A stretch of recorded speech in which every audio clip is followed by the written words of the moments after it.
নন্দীগ্রামে অষ্টমী গিরির বাড়ি ভাঙচুরের অভিযোগ উঠল বিজেপির বিরুদ্ধে। নন্দীগ্রামের বিজেপি প্রার্থী শুভেন্দু অধিকারী জয়লাভের পর নন্দীগ্রামের তৃণমূল কংগ্রেসের এক মহিলা নেত্রীর বাড়ি ভাঙচুরের অভিযোগ ওঠে।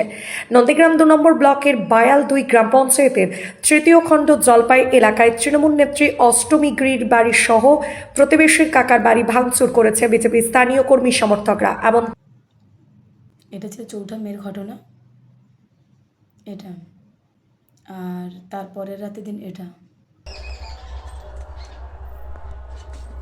আমার বাড়ি, এটাই আমার আসল বাড়ি। এটা আমার প্রথমেই আমি বলি আপনাদেরকে, দেখুন আমি চোর ডাকাত গুন্ডা মাস্তান কিছুই নয়, তাই আমার বাড়িটা ছোট। আর যে দেখুন আমি জানি আপনারা বলবেন তাহলে আপনি যে ভিডিও করে করতেন তাহলে কোন বাড়ি ওটা। দেখুন একটা কথা বলি, ওটাও আমার বাড়ি, ওটা আমার বাড়ি, কারণ ওটা আমি এখনও কমপ্লিট হয়নি বাড়িটা। আমি বাড়িটা তৈরি করতেছি 2022 সাল থেকে, এখনও সম্পূর্ণ হয়নি বাড়িটা, অর্থাৎ 3 বছরের বেশি হয়ে গেছে বাড়িটা আমি তৈরি করতে এখনও পারিনি।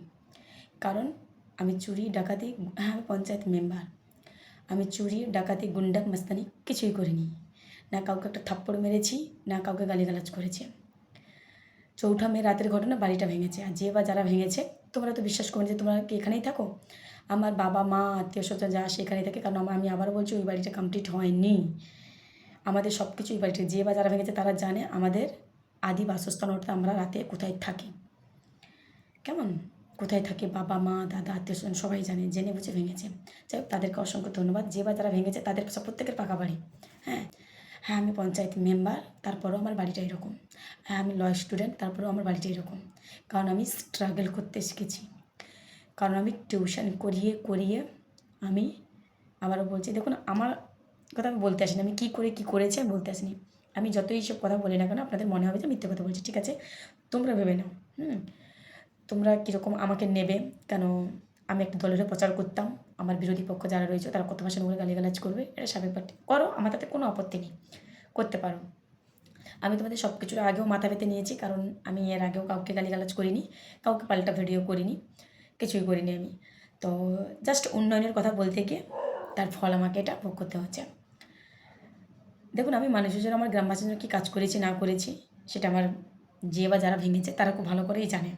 আমার অপরাধ একটাই, আমি তৃণমূল কংগ্রেস করি। আর যদি আমি এদিক ওদিক হতাম হয়তো আমার 5তলা বিল্ডিং হয়ে যেত। যাই হোক, ওই বিষয়ে আমি যাচ্ছি না। আমি স্ট্রাগল করতে শিখেছি, মানুষের পাশে দাঁড়াতে শিখেছি, মানুষের পাশে দাঁড়ানোর ফল আমি এটা পেয়েছি। আবারও বলছি অসংখ্য ধন্যবাদ যে দাদাগুলো ভেঙেছে, 2021 সালে ভেঙেছিলে আমাদের রাজ্য সরকার ক্ষমতায় আসার পরে।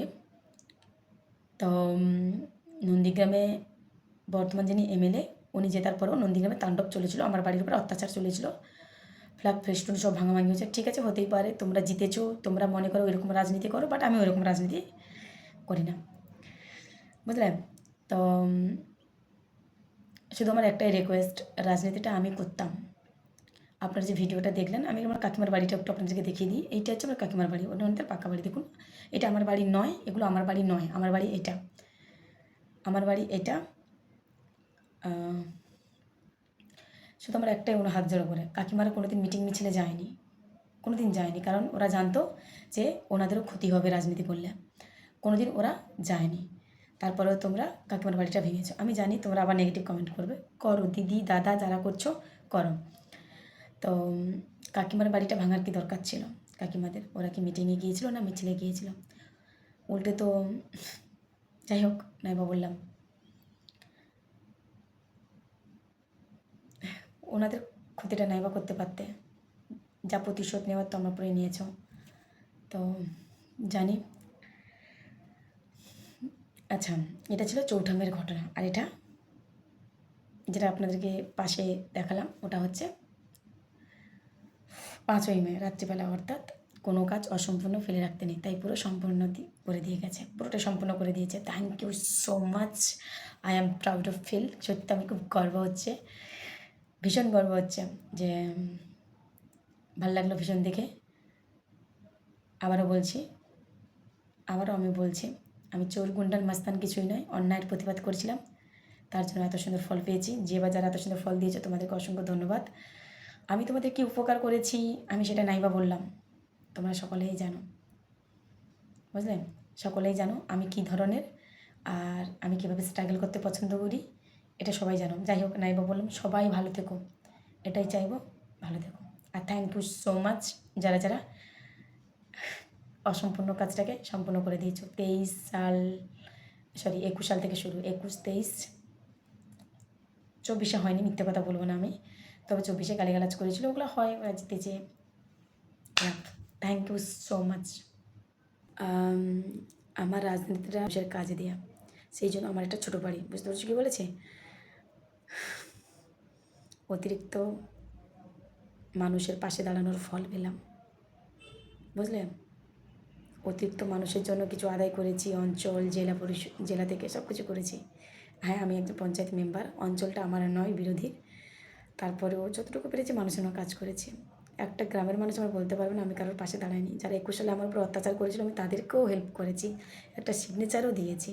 আমার যে মেম্বারের যে সিগনেচার আমি সেটাও তাদেরকে কোনো দিন রিজেক্ট করিনি, দু কথা কোনো দিন শোনাইনি যে তোমরা 2021 সালে কেন আমার উপর অত্যাচার করেছিলে, কোনো দিন বলিনি। এমনও বলি না যে তোমরা কেন বিজেপিকে ভোট দিচ্ছ, এমনও বলিনি আমি। আমি শুধু আমার সরকারের হয়ে প্রচার করতাম। আর হ্যাঁ, আমি সত্যি উন্নয়নকে ভীষণ ভালোবাসি। আমার নন্দীগ্রামে উন্নয়ন হয়নি, তার জন্য কথা বলতে গিয়ে এই পরিণামে ভুগতে হচ্ছে।